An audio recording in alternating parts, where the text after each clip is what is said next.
Have you ever witnessed someone say, "If you don't like it, leave," and everyone left? What was the story? My great-grandmother is notorious for being a mean old bitch. It was Thanksgiving at her house, and much of the extended family were there. She started harping on my mom's cousin for something, like she always does, and my mom's cousin was like, "Grandma, can't we just have a nice dinner for once?" And great-grandma was like, "If you don't like it, leave!" And every last cousin, aunt, uncle, and all of their food disappeared to my aunt's house. When I was a kid, I stayed at a friend's house for the weekend. My friend's mother was one of those parents who, at the dinner table, required their kids to eat everything on their plate come hell or high water. I had been served way too much food, and said that I can't eat it all. The mother said to me, "You can either finish your food or leave the table." I promptly left the table. This totally blew the minds of my friend and his siblings. It had never occurred to them that leaving the table was actually a viable option. When my mother picked me up the next day, my friend's mother told her what had happened and said I was the rudest little boy. I think my mother was actually quite proud of me.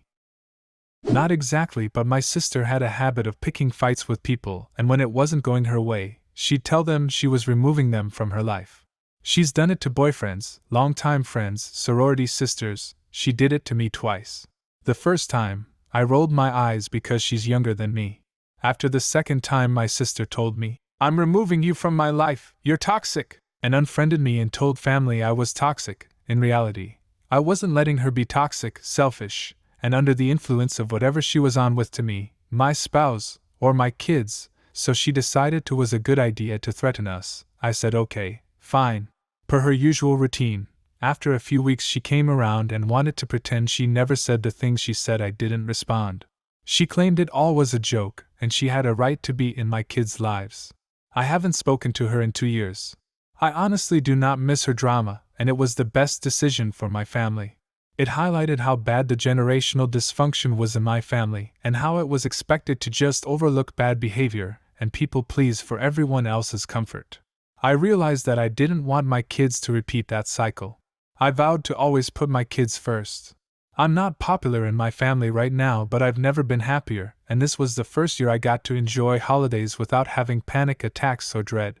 When someone walks out of your life, let them. I was the whistleblower at my workplace. I witnessed my manager mentally and physically abuse a 101-year-old woman. I worked in a care home. I raised the alarm, and staff above the manager didn't deal with things quick enough and over worry of a bad name. Press had gotten a hold of the story. They were trying to keep it quiet and were going to allow this manager back to work on a final warning.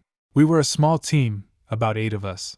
When they told us that, all of us reached into our bags and threw our notices at them. It was all of us or her. A week or so later, and them paying her £15,000, she was gone. Worst thing is, we were a charity care home. She basically got thousands and thousands of pounds for abusing a vulnerable elderly woman. My aunt's 40th birthday. It had been a long day and we were set to eat dinner, but she decided that she wanted to open gifts. My mom tried to explain that everyone was hungry, and to just wait until we were done eating, or at the very least until everyone had a plate. She starts getting pissy and saying that it's her day and that if we don't like it we can leave. Now my dad, not too fond of my aunt for reasons I won't get into here, gets up and walks out. Well, this started a chain reaction. The only people left were my mother and grandmother. My aunt starts yelling and getting upset, to which my grandmother replies, "Maybe don't be a bitch." It's been 10 years and she has never acted that way again. I was a founding member and treasurer of a skydiving society at my university in Aberystwyth. I myself am teetotal, but I still went out on the weekly social nights which, in Aberystwyth, were just spent in the local bars and pubs, as there is nothing else to do there at night.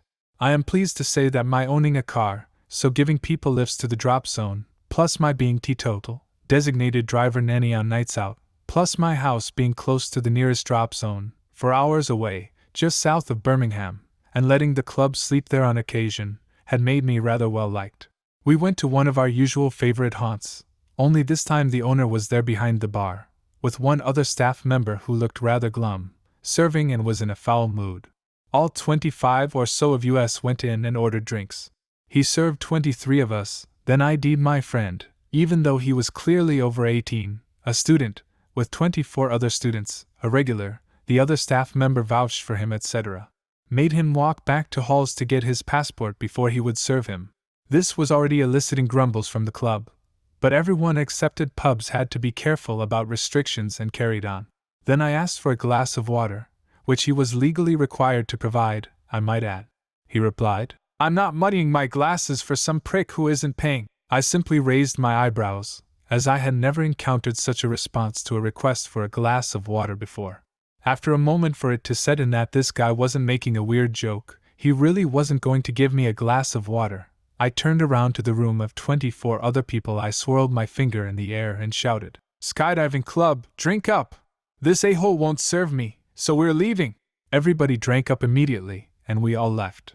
The skydiving club never went there again whilst I was a member, and everyone else I told the story to avoided it as well. I had an insufferable supervisor once, and we'd have these 15-minute, pre-shift meetings. Dude would just stand in there and lord over everybody for the duration and talk about how bad we were doing. The phrase, "we suck," was one of his favorites. Finally one day, he's really on one and summons the testicular fortitude to say, "If you don't like it, there's the door." His second-in-command got up, said, "Fuck this," and walked out. He stood there, stunned for about 5 seconds and then ran out the door after him. He later ended up having some mental instability and quitting. The second-in-command is now the supervisor. I survived all of these meetings by default, assuming he wasn't talking to me.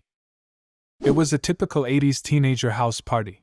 I don't even remember how we ended up at this guy's house, but I only knew him by name at school and we had never hung out before. There was a pony keg and about 15 people there. So far so good. I remember someone asking the guy if he had any music. The dude shrugged it off and said, "Maybe later, first we have to get in the right mindset." He left the room and came back with a Crown Royal bag. Everyone was thinking he was about to twist up a joint. Cool with us. He then pulls out a huge bag of cocaine and starts lining it up in front of us without saying a word. Now, I was okay with a little weed and I wouldn't care if someone was doing coke in the back room discreetly, but I never did it myself and was definitely not cool with someone having such a large amount in the open. I politely said, "Hey man, that's more of a backroom thing." A couple of others around me said something similar, and the whole vibe changed. The guy noticed everyone was uncomfortable but nevertheless said, "It's my house, if you don't like it you can leave." I'll never forget how quietly and orderly everyone proceeded to leave. I would guess there must have only been 2 or 3 people left. It was awesome. At an off-campus college party, the host, a tenor voice major in the music department, started playing Wagner and Verdi operas full blast. When those attending asked him to play something else that they could all like, he said, "You all need to learn to like opera. If you won't give it a fair try, you can always just leave." And with that, everyone left. Had a teacher nobody liked pull the old, "If you don't want to behave, you can leave my classroom," on a classmate. The whole class got up and left. Things hadn't been going well in this class since he had started teaching us. The main problem was that he was a really bad teacher. He seemed to have no knowledge on his own subject, history, or at least was incredibly bad at transferring his knowledge. We didn't have any respect for him, and he tried to keep us in line by being extremely strict, but in an unfair way. Wouldn't let anyone ask questions anymore, because he could never answer them, screamed at students if they quietly asked their neighbor for a pencil, that sort of stuff. I don't remember what my classmate did that angered the teacher, but it was something minor. We were all fed up with him. So when he told my classmate to just leave, we all did. Felt really rebellious and like I was part of a bigger plan or something. It was great. We got into trouble for it, but also got the teacher fired, so it was worth it. My lecturer wanted us to have an extra class, online, after the exams because we had missed a lesson during the semester. We asked him if he could at least move it to the afternoon, but he insisted it be at 9 a.m. So everyone logged into classroom, but only 2 people were answering his questions. He then decided to take the register, and everyone was present. Then he said, "I'm not forcing anyone to be here. If you don't want to participate in the lesson, go." Everyone logged out immediately except me because I had gone to the bathroom. When I came back, I found him calling for my name. He later logged out and sent me the PPT of the lesson. When I worked third shift at Walmart, the management tried to change a shirt policy overnight. They all of a sudden decided that we had to wear blue collared shirts, and not blue t-shirts anymore. One of the managers named Jackie, who was a total bitch, came up to my two friends, and myself, and told us we had to either go buy new shirts right then or go home. We left. Frozen dairy didn't get done that night, and we got to go home and play Destiny all night. Next day they never said another word about our shirts. Do you have a similar story? Leave a comment, and subscribe to the channel if you want to see more videos like this one.